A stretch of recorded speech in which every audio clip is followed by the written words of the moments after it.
Hello and good afternoon. Welcome to the 30th episode of the Bitcoin Noon podcast. Today we'll be discussing, will Bitcoin make a new yearly high? So what we're going to be doing is demystifying that question. In order to do so, we'll be looking at the monthly, the weekly, the daily, as well as the 4-hour time fractal. Then we'll piece it all together after we've weighed up the trend, the volume, the momentum, and the volatility. So without further ado, let's jump straight into it. So let's look at the monthly, and then we'll do a top-down analysis and massage it into the 4-hour. So what do we see here? Well, look, we see 93% buy pressure. We've got 11 days and 15 hours until the monthly expires. So the idea is very simple. Right now, the market is bullish. Okay, we are above the 21-day moving average. We're also above the 55-day moving average. The 21 is the yellow line that you see on my screen, and the 55 is the green line that you see on my screen. So ultimately, we are facing a situation of a change of behavior, break of market structure. Now, it's very critical that we put emphasis on this thing, okay? 11 days and 15 hours is the all-important hourglass that we're looking at, okay? And that's to say, can the bulls retain above the 55-day moving average over the next 11 days and 15 hours? If so, right, if they can retain this advance, that would be ultimately good. However, if not, that would be really, really bad. So it's very simple, right? You know, if we close above this green line, good. If we do not, bad. Very simple stuff. Now, what I've just done here is marked out these rectangles as well. If you've been watching the podcasts, you'll be very familiar with what these are. These are fair value gaps, better known as buy-side imbalances, sell-side inefficiencies, or vice versa. So let me give you an example here. The green box is a buy-side imbalance, sell-side inefficiency, because we had delivery to the upside in January. However, looking at the yellow one and the red one, those are different. Those are what we call a sell side imbalance, buy side inefficiency, meaning we just had a massive, move to the downside and a massive move to the downside. Thus, it's a sell side imbalance. So keeping it simple, we use these as areas of interest, areas of inflection, areas of, putting size on or taking size off, proverbially speaking. Not a financial advisor, not financial advice. So the idea there is that, we're looking at these as branches on the tree, and we expect to find support or resistance at these branches. Looking at momentum using our inflection indicator, what can we see? We can see that all of the oscillators are geared towards the upside. Notably speaking, the RSI, MACD, and stochastics are all geared towards the upside. Very, very good. But again, we've got 11 days and 15 hours. Let's see what transpires. Anything can transpire in this market. So let's look at other time fractals to then give us more of a edge, more of a certainty in price action delivery. So let's pull up a weekly and let's flesh out what she's telling us. Well, we've got 93% buy pressure, so ultimately good volume. We do see an uptrend, notably speaking, since September. So yeah, it's looking good. Volume and trend are up. Let's look at momentum. Momentum is geared towards the upside. Okay, we've got RSI, MACD, and stochastics all with a bullish posturing. So it really shows no signs of depleting as long as we're above 26.1, which is the stochastic inflection. So yeah, very, very, very simple. Now, what I would bring your attention to, guys and dolls, is this. If we look at the inflection on a weekly, what we can also see is that the white line is underneath the yellow line. It looks like it wants to take on the yellow line and flick the bean, but respectfully, it's not flicking her bean just yet.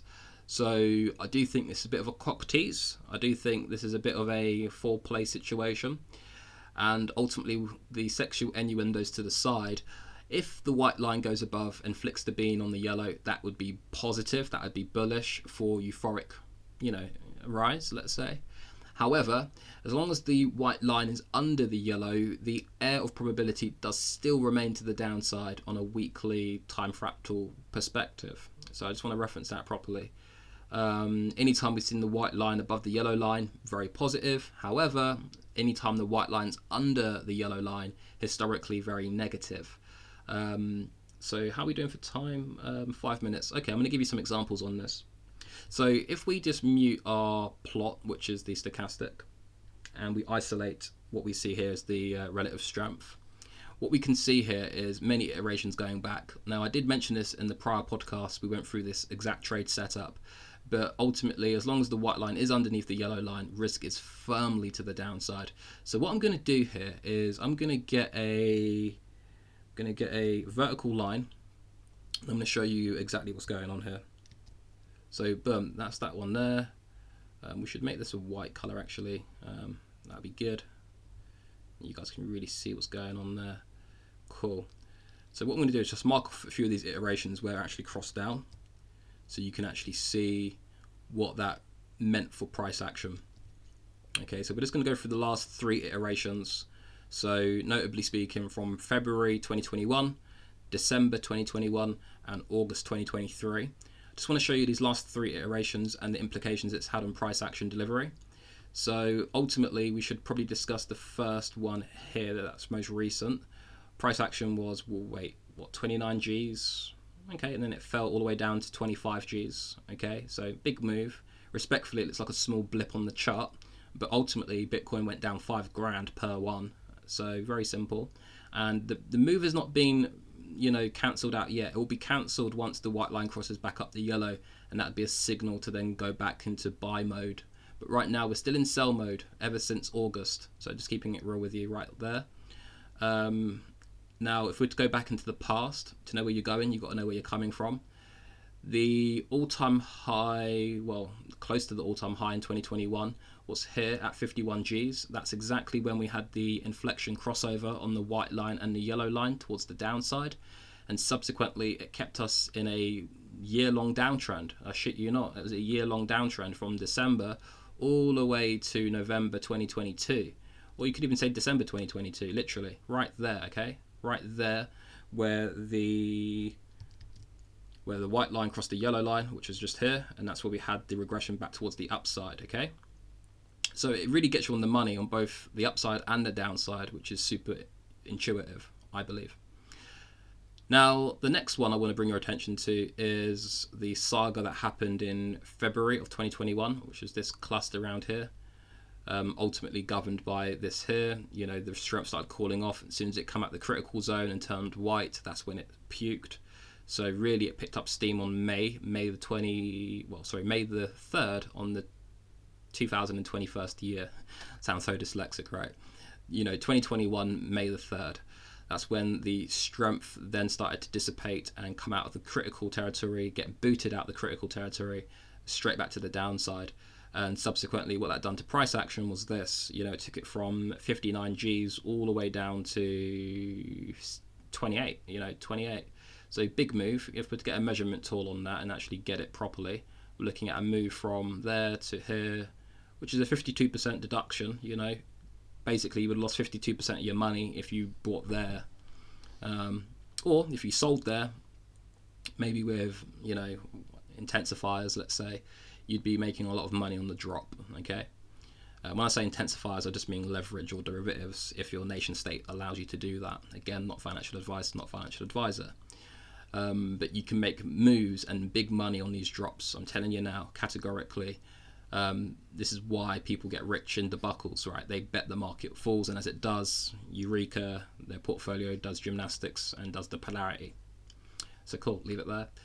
Is there anything else I want to mention on this topic? No, those of you that do have access to this, you can go further back into time. I'm just going to give you another iteration that I see here.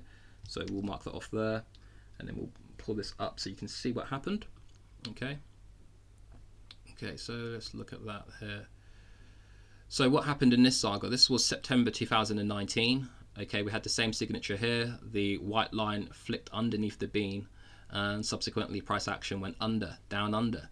So let's get a measurement tool on that and measure it properly. And that gave us all the way to the March 2020 saga, the great pandemic. That was a 63% deduction on Bitcoin price valuation. We had the signal in September 2019. The market then bottomed in March 2020. I don't make the rules, I'm just telling you history, right? This is tattooed on the chart. It's not something we've overfitted to match the narrative. So yeah, I do put a lot of weight on that. So yeah, easy mode. And then obviously since March 2020, we've rallied off the 200-day simple moving average, which is this red line that you see on your chart. And that was it. We melted to the upside and never looked back.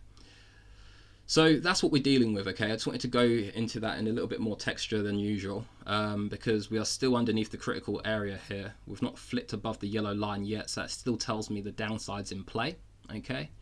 So that'd be my 2 cents there.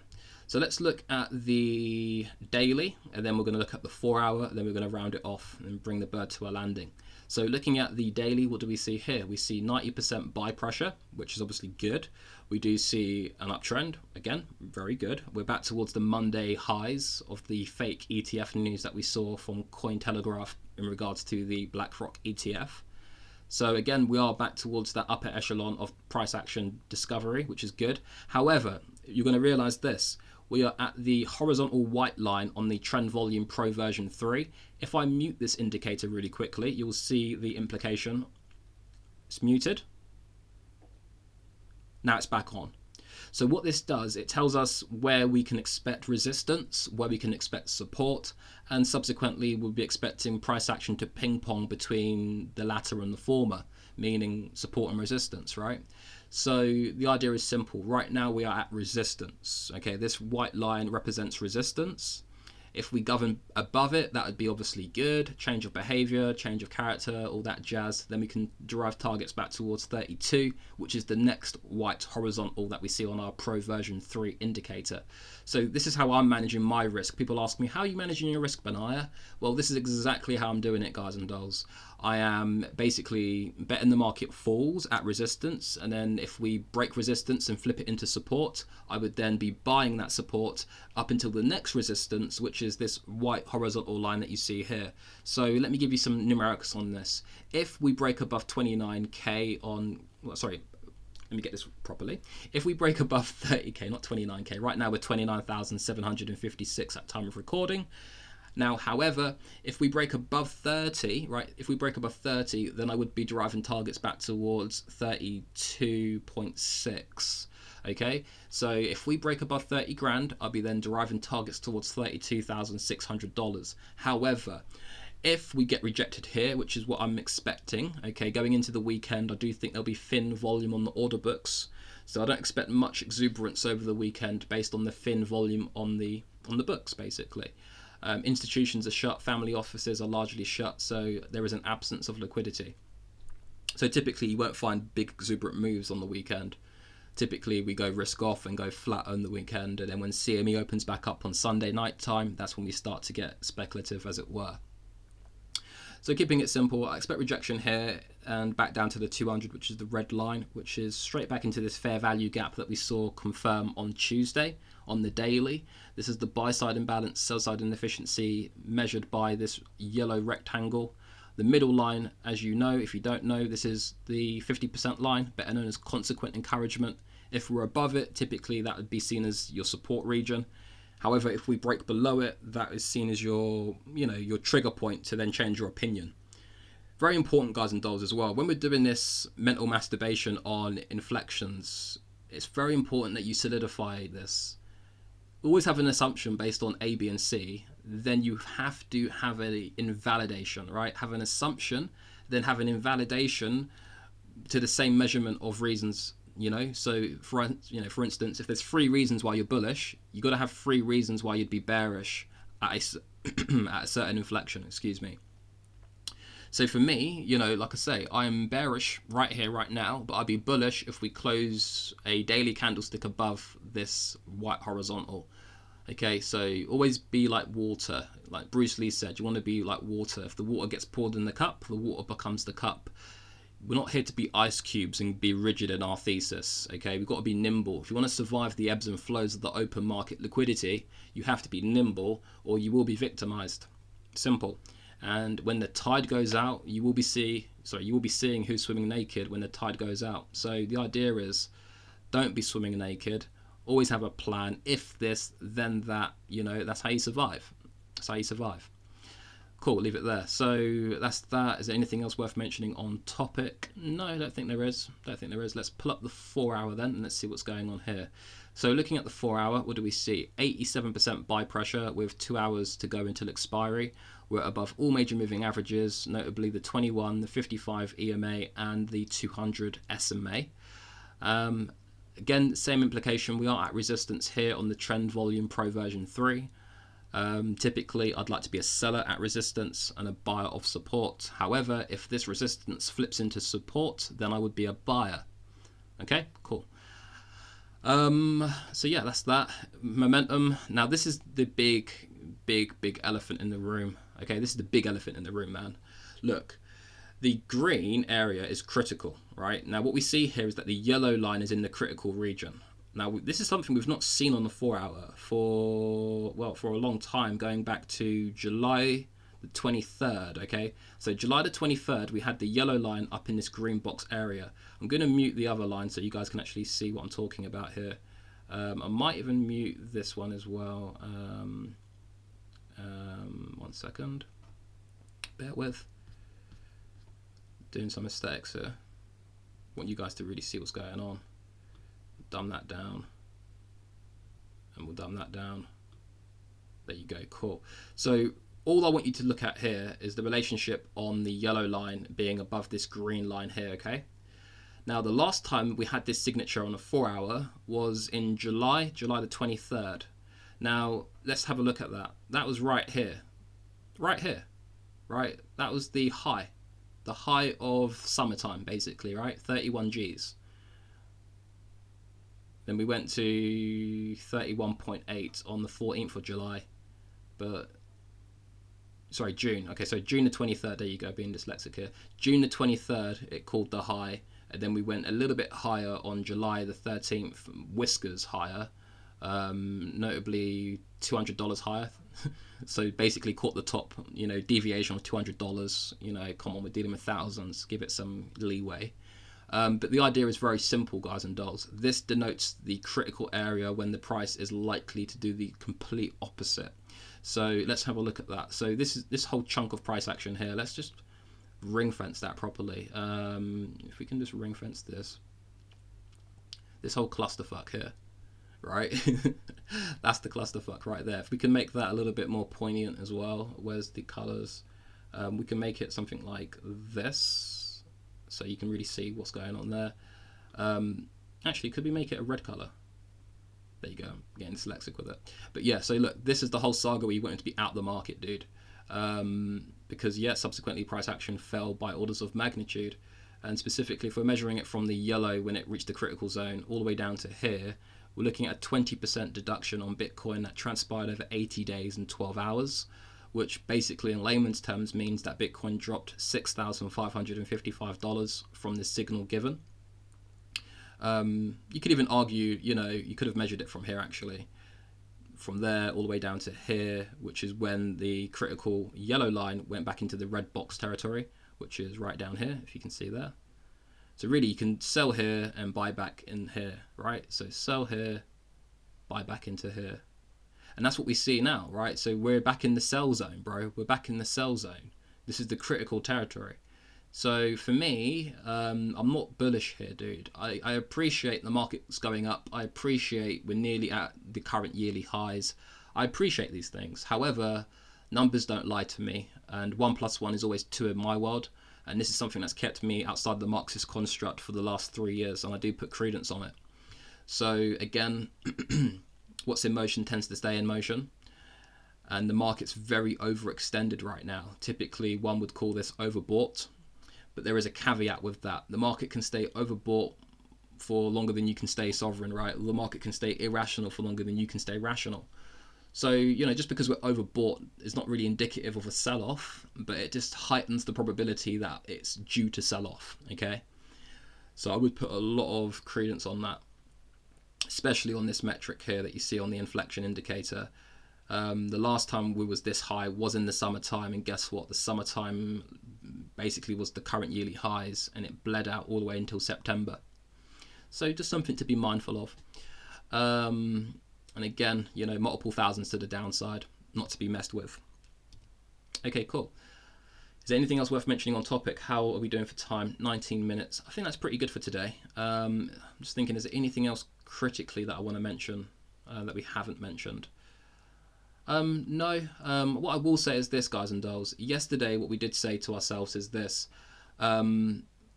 We've got 4 main macro models that are really bearish. The first one is the Buffett indicator model that tells us the health of the American economy is pretty frothy. We're at the first standard deviation of that frothiness, meaning it's overvalued. So that does suggest we have another 3 standard deviations to drop on the Buffett model indicator. Simply, the Buffett model indicator, I was explaining to my autistic little brother this morning. I said to him, look, bro, all it is this. It measures the health of the American economy. It then divides it by the GDP, which is the productivity of the American economy, and it spits out a numerical figure. And Warren Buffett coined it the best. That's why it's called the Buffett model. Again, if you want access to this, you can have access to this. Go on Google, type in currentmarketvaluation.com. That is currentmarketvaluation.com. So you will see the Buffett model is at overvalued territory. We expect it to come back down to the historical norm, then the undervalued zone, and then the strongly undervalued zone. So that does implicate another 3 standard deviations of drop, whether you want to call it war, pandemic, cost of living. I don't care what makeup you put on it. And that's what the data tells us. Now, an extension to this would be this. We also look at the S&P 500 mean reversion model, and that is also at its +1 standard deviation, which also means it's got another 3 deviations to drop. And this typically plays out over the course of a few years, by the way. Okay, we're not talking about overnight or before Christmas this side of the year. This takes a couple years to play out. But these are the macro models that are really forming our thesis and really are the backbone to my synopsis in governing price action delivery. In extension to this, another one, DJ Khaled, and another one. But seriously, the third one is the profit to earnings ratio. The profit to earnings ratio is also extended by many deviations, and I expect it to come back down to its historical norm, which is normal.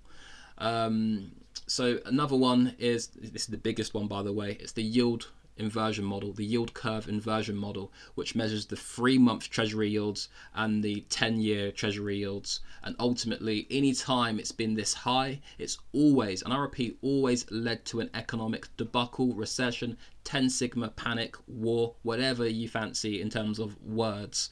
All I know is that the market goes down, and that's categoric, and it's been measured for many decades. Certainly supersedes the adolescent Bitcoin history of 14 years. This data goes back 100 years and more. So something I do put a lot of weight on. And these macro models are there for everyone to look at, but most people don't, because they're blinkered by the media, by their friends, their co-workers, their family, because they don't know what they do not know, and it's as simple as that. So again, the Buffett indicator model, very important. The S&P 500 mean reversion model, very important. I was explaining this to my brother as well. He was like, what's the S&P 500? I said, look, bro, this is what it is. Imagine you've got a collection of Pokemon cards, or you've got a photo album. Basically, the companies in the photo album are, your stocks, your shares. And the actual album, the collection, is dubbed as the S&P 500. So it's a barometer gauge on the health of the American economy. That's what it is at its rawest essence. All your household names like Johnson & Johnson, Netflix, Amazon, Facebook, Google, you name them, they all are within the S&P 500 if their market capitalization governs it. Just meaning if they're the biggest cunts, the top 500 biggest cunts, then they'll make it. Don't know the way to say it without sounding like a delinquent, but you get the gist, right? When I was explaining it to my brother, it come across more eloquent. Don't worry, I'll try and dumb it down and distill it into layman's terms. Explain it to a 12-year-old, that kind of vibe. But the idea is very simple, right? We look at the S&P for the health of the American economy. If the S&P is going up, typically the American economy is going up. However, if the S&P is going down, then the American economy is going down. It's pretty linear once you understand it. But again, we look at these models that have predated my years on planet Earth. So I do put a lot of weight on that. And again, it's historically overvalued. And historically it would be magnetized towards its historical norm, then undervalued, then strongly undervalued. That's when institutions, family offices, and all these type of big big boys, whales, will start getting divisibility. But they don't get divisibility when it's overvalued. That's nonsense. It's codswallop, and it's retail speculation that's buying these upper echelons right here, right now. Not smart money, okay? Smart money they know what's about to happen. But anyways, I'll leave it there. So yeah, those are the two models there. Then the other two would be the profit to earnings ratio. Just tells you, are people making more money? Are they not making more money? It's just a proxy to it's a proxy to see if people are spending as well, and how much they have to spend, most importantly. And again, that's a pretty bad model that we look at. That tells us we're due a recession, we're due a pandemic, we're due a war, whatever you want to call it. We're due another one. And to top it all off is the yield curve inversion model. Okay, the yield curve inversion model is a proxy for every single calamity that's occurred, going back to the financial crisis of 2008 that stemmed from the Lehman Brothers collapse, that saw us call off in 2009, and then the white paper inception of Bitcoin as the solution. Interesting times. It also goes back towards the first internet bubble of the year 2000, where it called the top. And, much back into the 90s as well, but I'm not here to go through a full history lesson today. So ultimately, go to currentmarketvaluation.com. You can have access to these macro models completely for free. Education is power, but only if acted upon. So once you've got the right data, make sure you know what you're doing. Make sure your house is in order. And that's all I would say there. So until the next one, this is episode 30. I'll see you on episode 31. Each one teach one. Verizon Numerez, strength in numbers. God bless, and I will see you soon.